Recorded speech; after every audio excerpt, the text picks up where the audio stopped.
Hey guys, it's August here and welcome back to Let's Kill Time with Desktop Dungeons. So this is a roguelike game that's all about very short runs.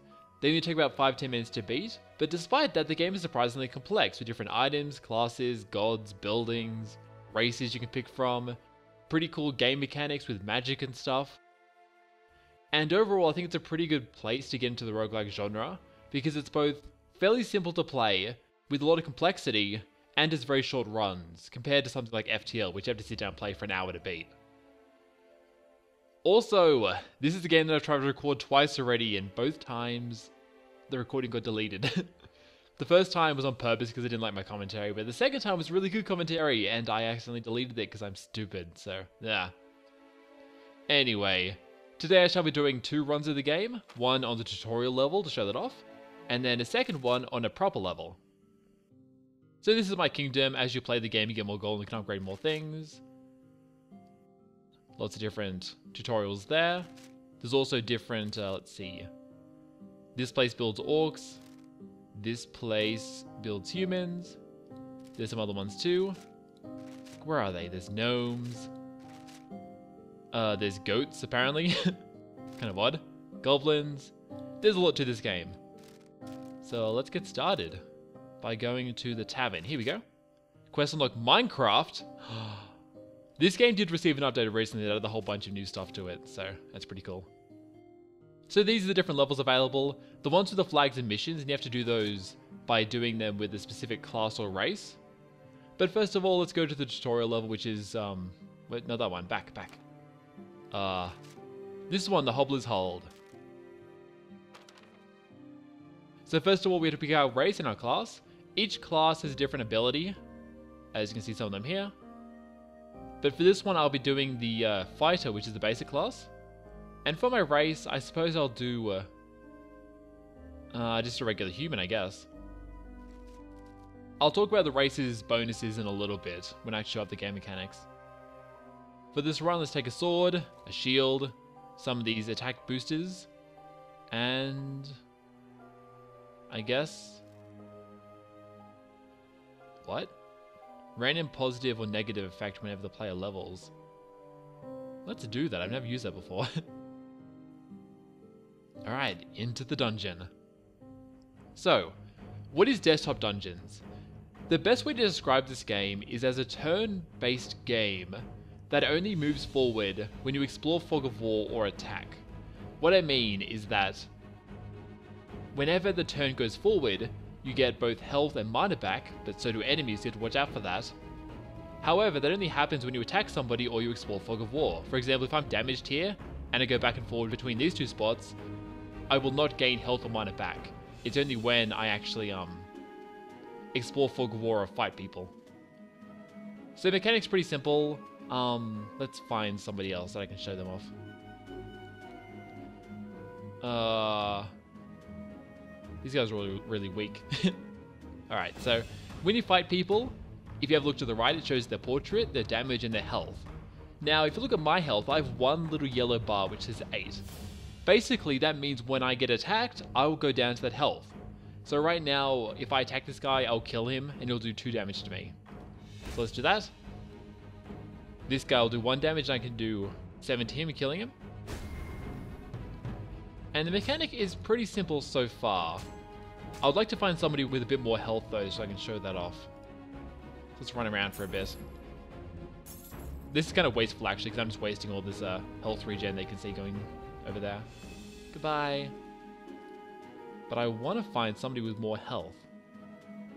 Ooh, a pendant. I'll pick that up. Might as well get the sword as well. A fine sword. Okay, here we go. So this time I have 2 yellow bars, while this guy has 1, meaning that it'll take 3 hits to kill me, and I'll take 2 hits to kill him. So we can finish him off. It's Gob, the Goblin Lord. So that's the boss of the area. I won't be able to kill him. At least not yet. So how fighting works anyway is that if the enemy is the same level as you or higher, they will attack first, and if you are higher, then you will attack them first. So for example, this serpent is poisonous. If he attacked first, it would poison me, but because I'm higher level than him, I can just kill him in 1 hit. Let's kill that undead guy and just golem here. Go in here, kill you. Ooh, a slime guy. Let's get rid of him. This tutorial level is quite simple, as you can see. You just run around, collecting stuff and beating stuff up. The warrior class is pretty good. It is basically the, I guess, beginner class in the game. And it offers you both increased experience, and you can also avoid death once, which is pretty nice. So here we have a Gorgon. Gorgons always attack first, and they have an interesting ability called Death Gaze, meaning if we're below 50% health, they will always kill us instantly. So you have to watch out for that. Get rid of him, get rid of the serpent, get rid of the bandit. I teleported. I guess that must be the bandit's ability. Okay. Oh, I can't pick up this spell. Piss off. Shit, I want that one. So there's different magic in the game. For example, Piss Off is there. Over here is like a fireball, which I believe is called Burn for Days. And that is... it's either I'm a wall, or it destroys walls. I forget. Let's check it out, actually. Oh no, End This Wall, which destroys Dungeon Wall. There's also one which petrifies enemies, turning them into walls, which is called I'm a Wall. So yeah, spell names are pretty funny. So, as I mentioned before, the different races have different abilities. How you activate these abilities is by doing something called conversion. Now, for example, if I drop this sword here... drop it. Drop it! Wait, how do you drop weapons? Maybe you can't drop weapons. Oh. Okay, that kind of sucks. I guess I'll convert it then. So if you grab something here and drag it down to this little bar here, it will fill up. This sword is worth 35, the tower shield is worth 35, patches is worth 10, depending on the health is worth 35. So let's do that. Then let's pick up End This Wall, and then convert this, and as you can see, it'll go over the 100 mark, go to 135. And because of this, look at my damage, it raises by 2. Humans, when they convert something fully, get a 10% increase to their damage ability. Elves get 10% mana, dwarves get 10% health, other races like goblins get permanent 2+ to the damage, gnomes get these magic thingies here, which heal your magic. What else is there? Halflings get the health potions instead of magic potions, and there are a bunch of other ones like that. There's also orcs which get bonus experience, and it is pretty cool. So for example, if I convert Piss Off, I'll get 3 more. If I convert Burn for Days, I get 3 more. And yeah, this is kind of leading into what I said about the game being surprisingly complex, because you have to judge whether or not you want to get rid of something or keep it and use it. So ideally I would use Burn for Days, which is the fireball spell, until I ran out of mana and then I could convert it to get more damage. But for the sake of showing stuff off, I'm just doing that. This dungeon's almost done. Let's kill these guys here. Goats, level 6. Gorgon.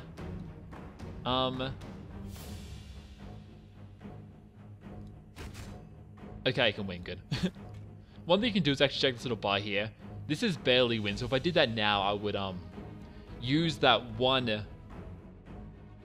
death that the warrior gets.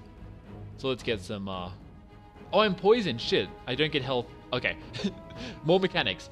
Poison in this game means that you don't get health when you explore Fog of War. Unlike other games, you take damage over time. So, let's just use a health potion here. Health potions get rid of, poison. Kill you. Depending on the mine, I picked it up. There is a god here. I'm not going to go into gods just yet. Get in there. Get in there means you always attack first, which is pretty nice. Let's get rid of this pen in the miner. And I picked it up. There is a shop which sells potions. Let's get some of those. Get the potion there. Kill this snake. I guess kill you.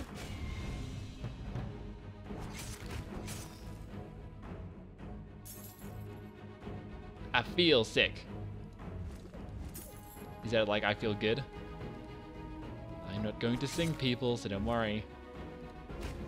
Alright, kill the Gorgons. And I'm pretty sure we can take down the boss now. Let's get these upgrades here. The little hearts increase your health, the green swords increase your damage. Another god down there, which is Taurog. Let's avoid that guy. And yeah, I think it's time to fight the boss. So, What should we do? We can probably just beat him down to death. We have enough health potions to do that. So 1, 2. Barely win. Do that. And we finish our first dungeon. Huzzah. Unfortunately, we don't really get any gold from this because this is like the tutorial dungeon. There's also a photo here. I think I mentioned this, but the game received a major update recently. So I guess that photo is, perhaps taking a photo of your adventure so you can show people.